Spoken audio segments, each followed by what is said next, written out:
Culture is not your friend.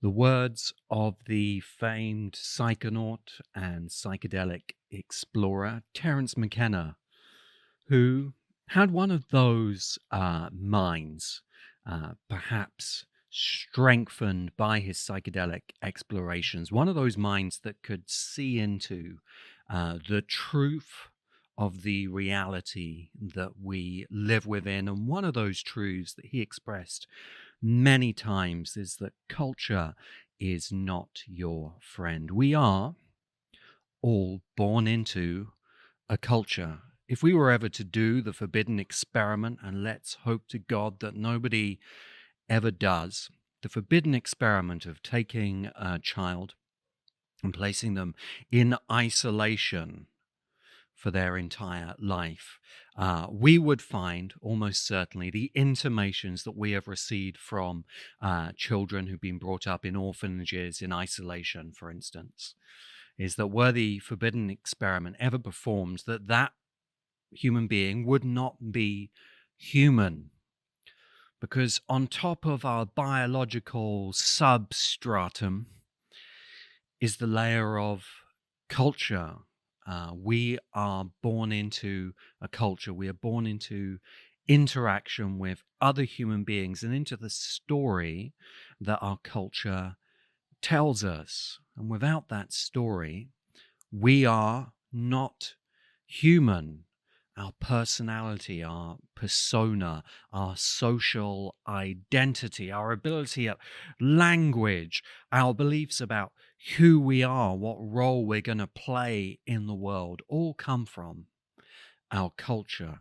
But the painful idea to consider is that our culture is not our friend. Our culture is an unconscious machine. There are tens of millions of human beings being born into the world every day. To steal a joke from Joe Rogan, if you could watch the dial spinning, counting the number of humans being born, it would just be whirring around like a blur as humans are popped into the world, thousands per second. And every one of those humans is imprinted with an identity, with an instruction set from their culture. And the culture is not your friend. If the identity that you are given from your culture is that you're going to sit around all day playing video games, that into your 20s and 30s, you're still living at home with your parents, you're not able to hold down a job, you are addicted to these status structures of video games, your culture is not your friend, and your culture does not care. If you're given the identity that you're going to heroically train as a warrior and you're going to go off and fight in the wars of your society, and then what actually happens is you're wounded or crippled or killed in that war, your culture doesn't care. Your culture is not your friend. So as human beings, we need the capability to criticize the culture that we're born into, to take it apart, to look at it for ourselves, to make our own judgment about which parts of these culture we want to accept, because we must accept much of what our culture gives to us, and which parts of the story of our culture we want to reject. So to live a happy life as a human being, you must be a critical thinker about culture. And what you must not be, if you don't want to become trapped and a victim of your culture, is a reactionary drunk.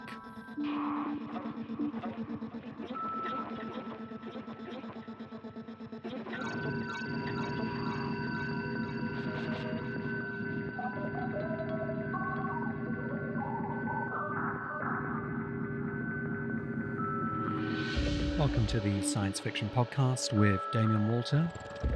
Today's podcast is a little bit more serious, perhaps, than any episode of the Science Fiction Podcast that I have recorded before.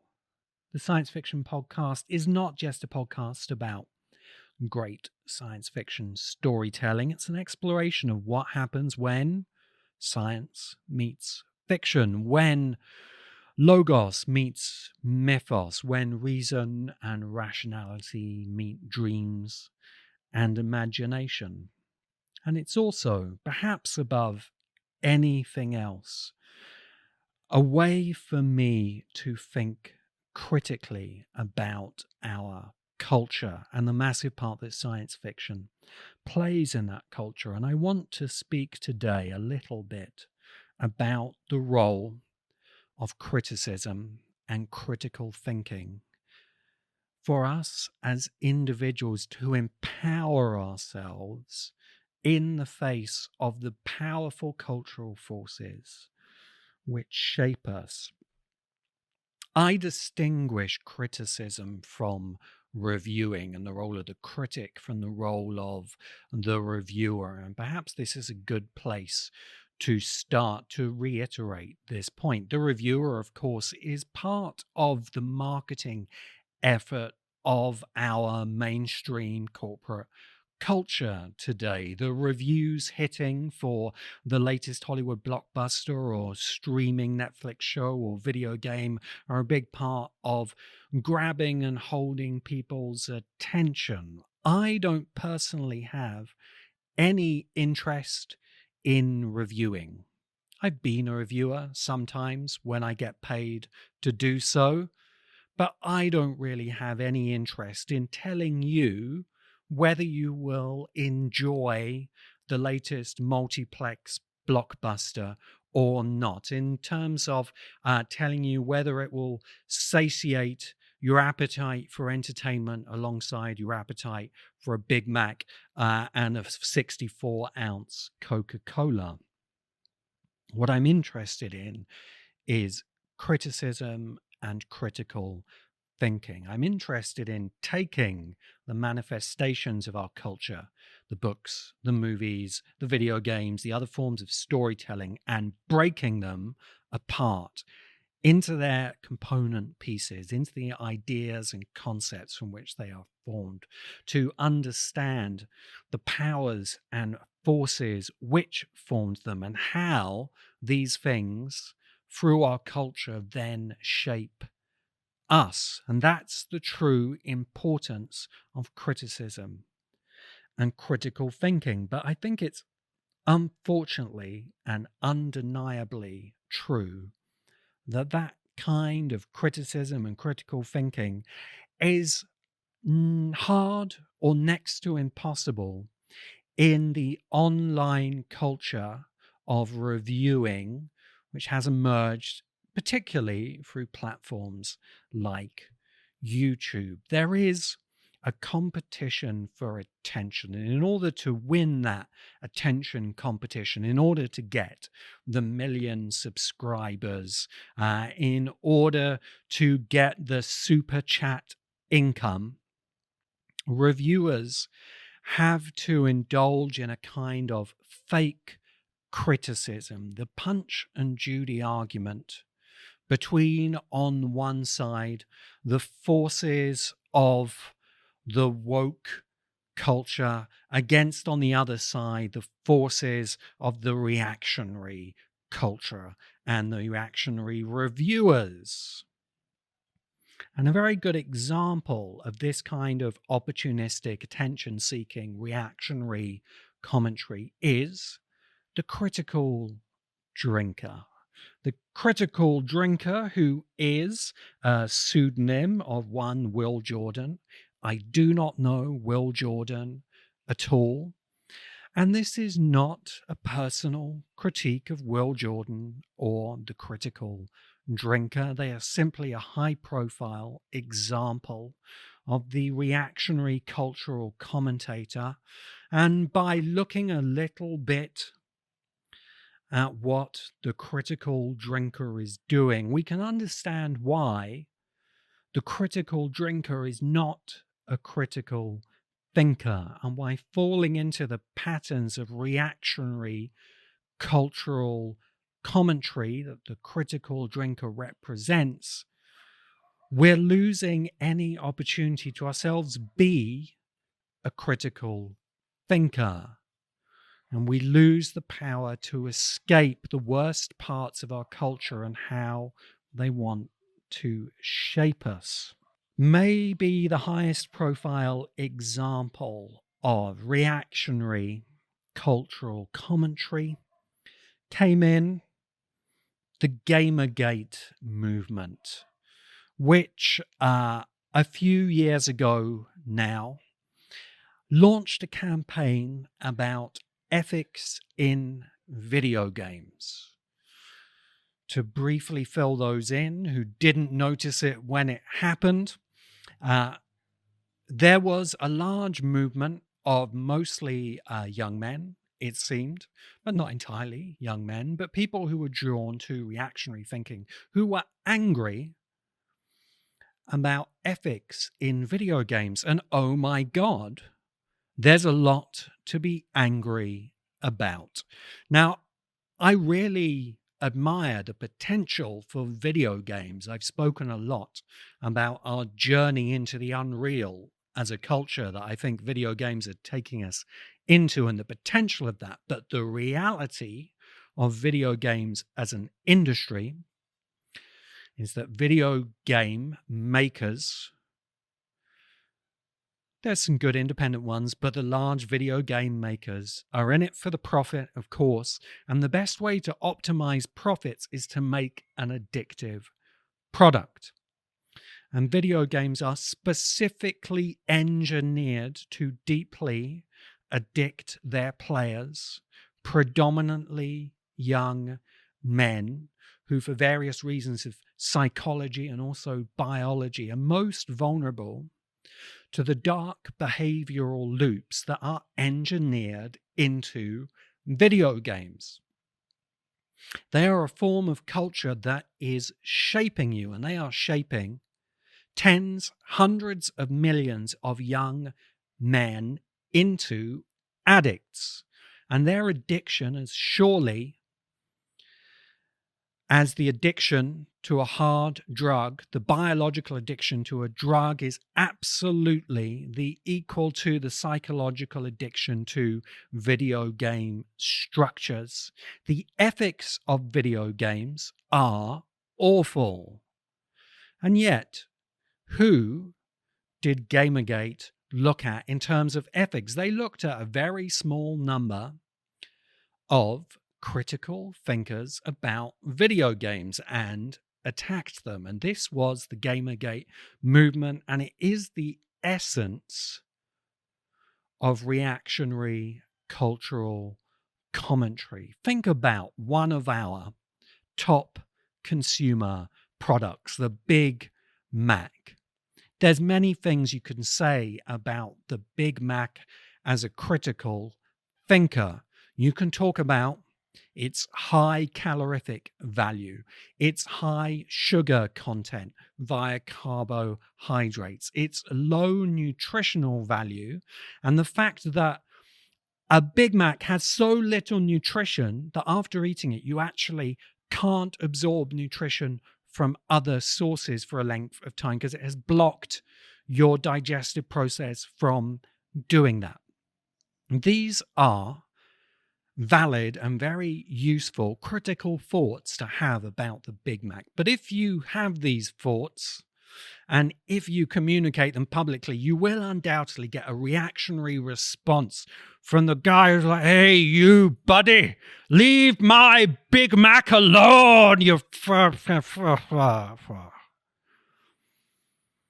Because if you're a critical thinker, you will get responses from reactionary drunks, which is what the critical drinker is. I suspect that the drunken persona of Will Jordan as the critical drinker is a little bit exaggerated, maybe. I suspect he's not really swigging Jack Daniels whilst making his video essays, but he might be. But it's significant that he chooses drinker as part of this online identity. One of the worst, most insidious addictions in our culture, which the critical drinker is using as an indicator to the audience. I'm going to celebrate your addictions, be they through drink and drugs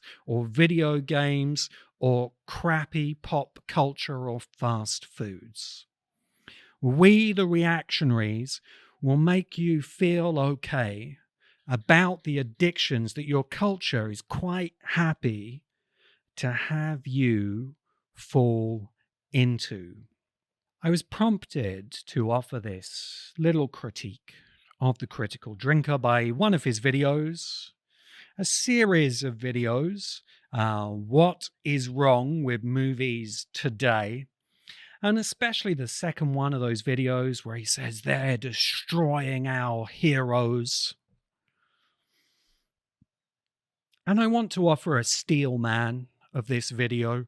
So the critical drinker's argument is that the traditional models of the hero are being degraded by contemporary culture. Traditional cultural models that, in particular, young men could aspire to are being destroyed by this new culture of wokeness. And the Hollywood industry that has been in the critical drinker's way of looking at the world, co-opted by the blue-haired forces of wokeness. And to illustrate his argument time and again, the critical drinker uses the example of Star Wars, and he puts forward as a paragon of the kind of storytelling that he likes and the traditional heroic values it represents, Star Wars. And then he puts forward the original Star Wars trilogy initially, and then he puts forward the 3 sequel movies from Disney. And as far as I can agree with the critical drinker is that those movies aren't very good, but it's not the powers of wokeness that are making those movies not very good. Star Wars has always been a cultural Big Mac. Star Wars was the distillation of a handful of storytelling techniques that could reliably make a film that especially younger people and young men would want to watch, in the way that a Big Mac is the distillation of unhealthy cooking techniques, because the corporations behind these fast foods know that you want salt, you want fat, you want carbs, and the foods which best embody these unhealthy, anti-nutritional values are the ones that will sell. So they sell them to you as a Big Mac, they sell them to you as Kentucky Fried Chicken, they sell them to you as French fries or a can of Coke, and over again it plays on these basic unconscious drives that you have for salt and fat, sugar. And Star Wars is exactly the same, but in place of salt, fat, and sugar are heroism, self-fulfillment through the path of the warrior, and congratulations from your community. Not terrible things in and of themselves. And we summarize these using the language given to us by Joseph Campbell as the hero's journey. And the hero's journey is repeated thousands of times by Hollywood in exactly the kind of traditional heroic value stories that the critical drinker really likes, because he grew up with them in the way he also grew up with a Big Mac. But what is the hero's journey? Really, the hero's journey is the story that tribal peoples and then agrarian city-states, that human culture has been telling for thousands of years to fulfill a basic need, the need of sending young men to war. And the elders of the human culture know that they need to fulfill this, so they have the young men told the hero's journey story, that you will develop your powers as a warrior, you will go off, you will defeat the enemies of your people, you will come back and be congratulated as a hero. It's a nice fantasy. It's a beautiful fantasy. The reality is that for hundreds of generations right into the modern day, we've been sending young men off to get killed because we have shaped them by the culture that is not their friend into a human being who will accept that sacrifice. And maybe there are times when that sacrifice is truly heroic. I'm not dismissing the role of the warrior in our society, but I'm saying that you need to be smart about when you take on that role. And you do that by being a critical thinker, not a drunken reactionary demanding the traditional heroic values back, because those are the values which will be used to shape you into a sacrifice in the wars that your culture fights for its own benefit and not for yours. If you too are bored of the Punch and Judy imaginary conflict between woke and reactionary cultural commentators that fills up our social media channels on YouTube and TikTok and Twitter, you can instead support true critical thinking about science fiction and the culture in which we find ourselves. Become a member, a pre-member of the Science Fiction Podcast. We are still in our pre-membership phase as I work out the true benefits of supporting the Science Fiction Podcast through membership. And in the pre-membership phase, you can join for any monthly donation. You can join for 97 cents, as one of our members did, or you can give us $7 a month, which is fantastic, and help me continue my efforts to think as critically as possible about science fiction and its impact on our culture as a whole. Go to damiangwalter.com to learn more. The critical drinker attacks the deconstruction of the hero's journey. He wants the traditional hero's journey back, like all reactionaries do.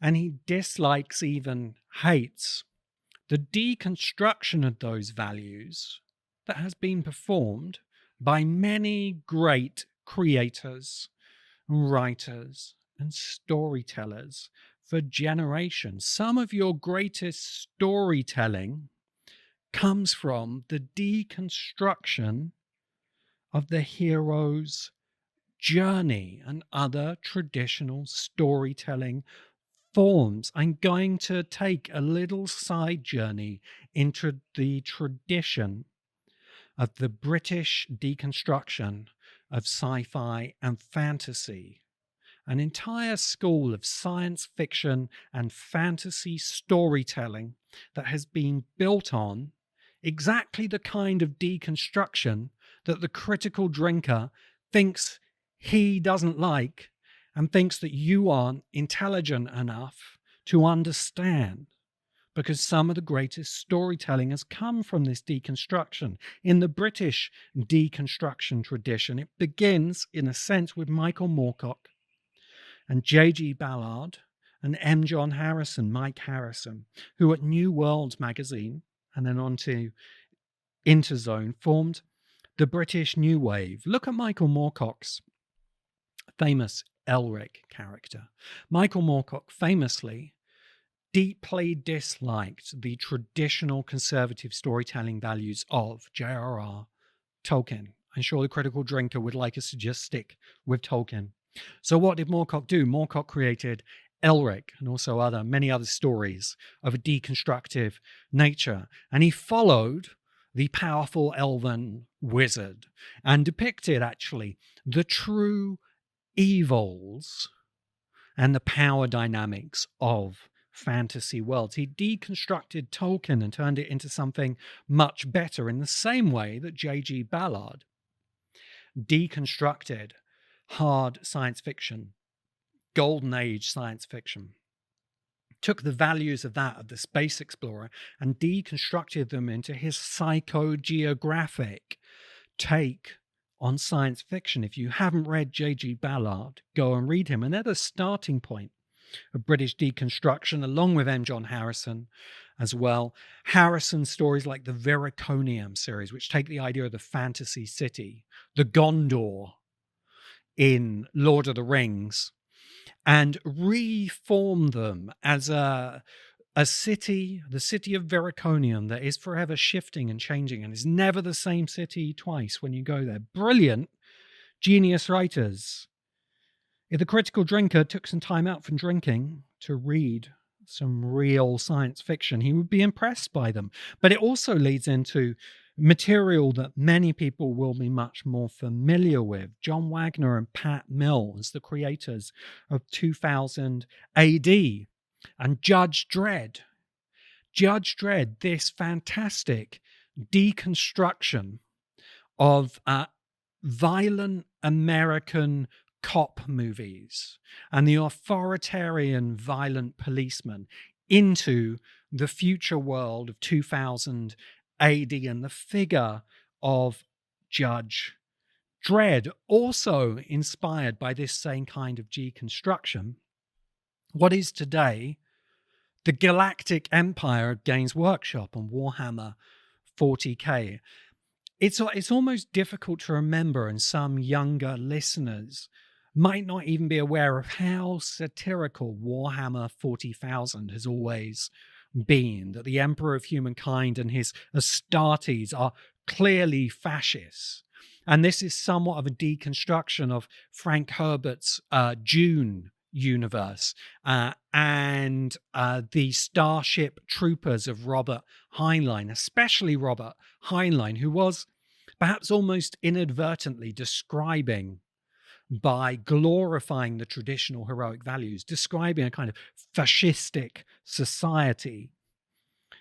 2000 AD and Warhammer 40k, now 2000 AD has fallen by the wayside a bit, but this satirical, deconstructive urge is what Games Workshop and Warhammer were built upon. And then we get into the British comics revival. Alan Moore, Neil Gaiman, Grant Morrison, to a somewhat lesser extent, Frank Miller.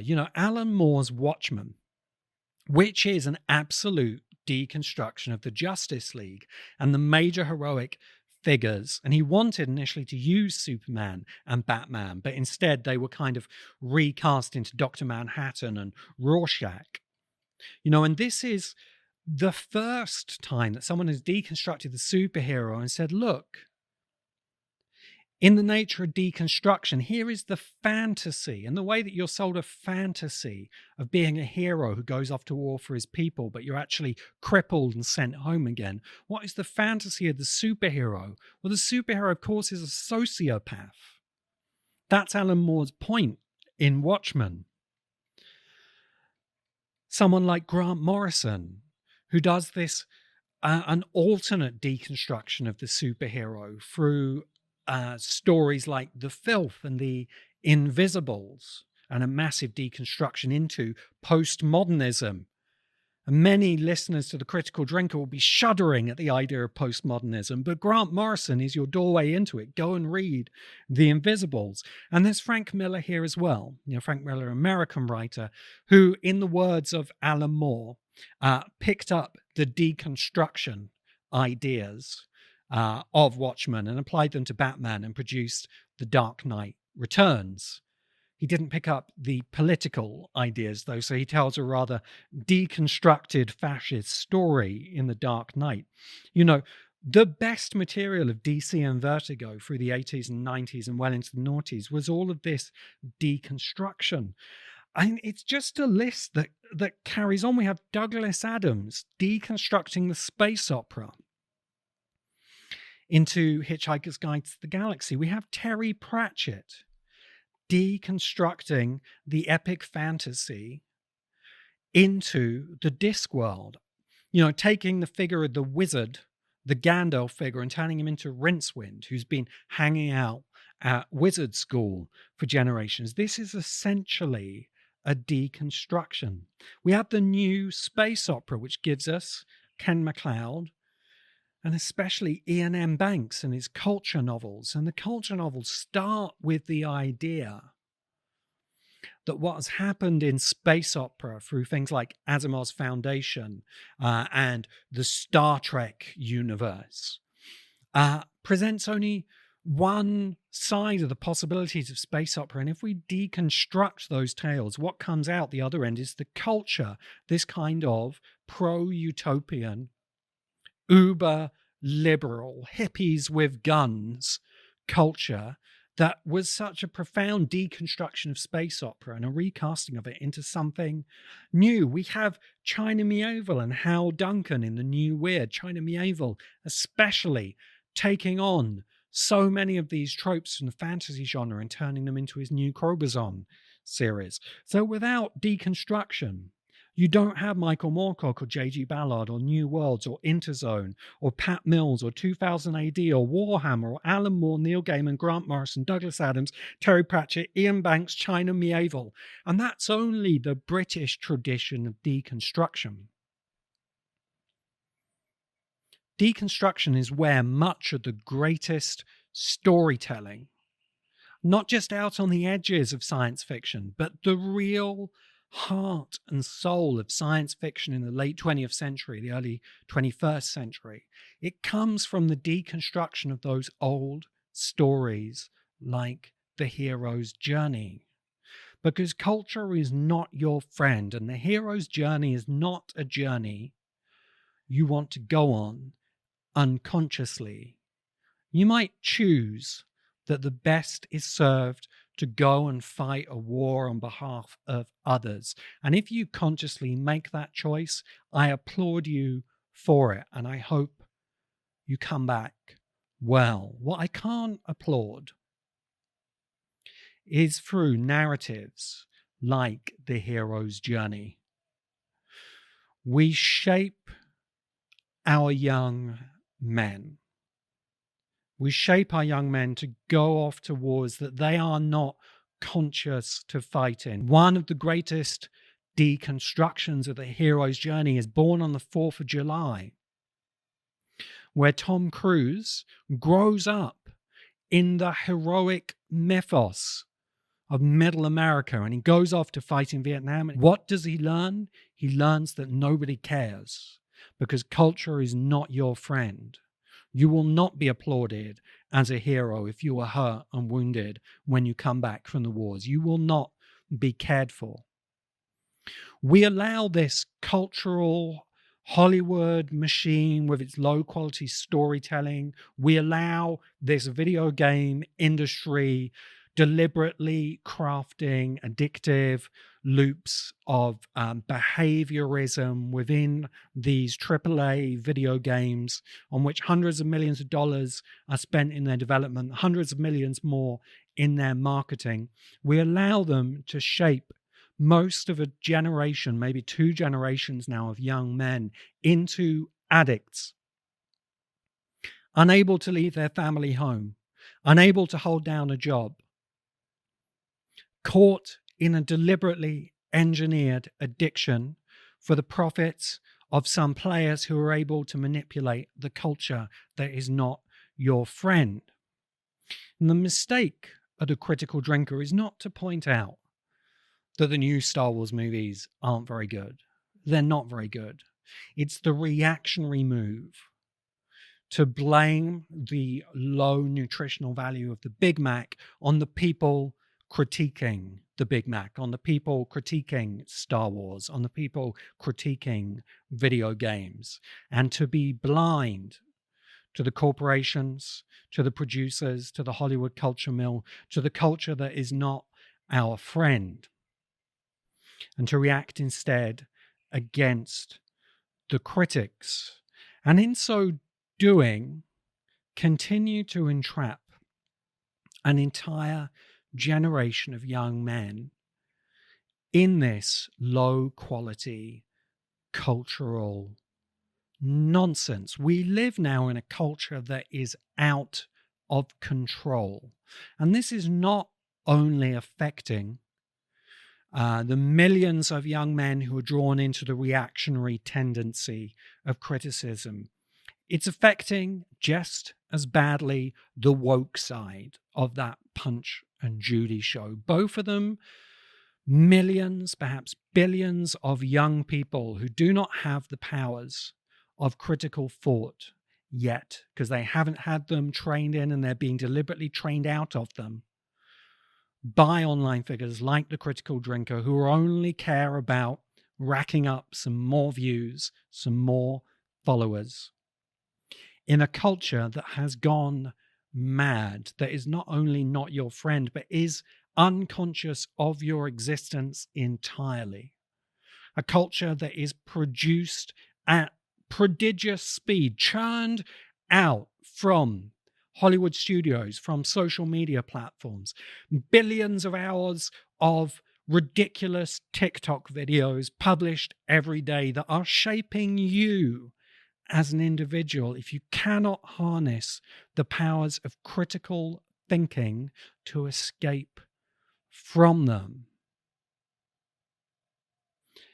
if you wish to survive the insanity of culture in the 21st century, you must develop the powers of critical thought to critique your culture. This is not simply reviewing to understand what will entertain you at the cinema. This is not simply Punch and Judy entertainment on YouTube. Your culture is not your friend. And to escape your culture, you must be a critic. Thank you very much. My name is Damien Walter. This is the Science Fiction Podcast. You can find out more at damiengwalter.com.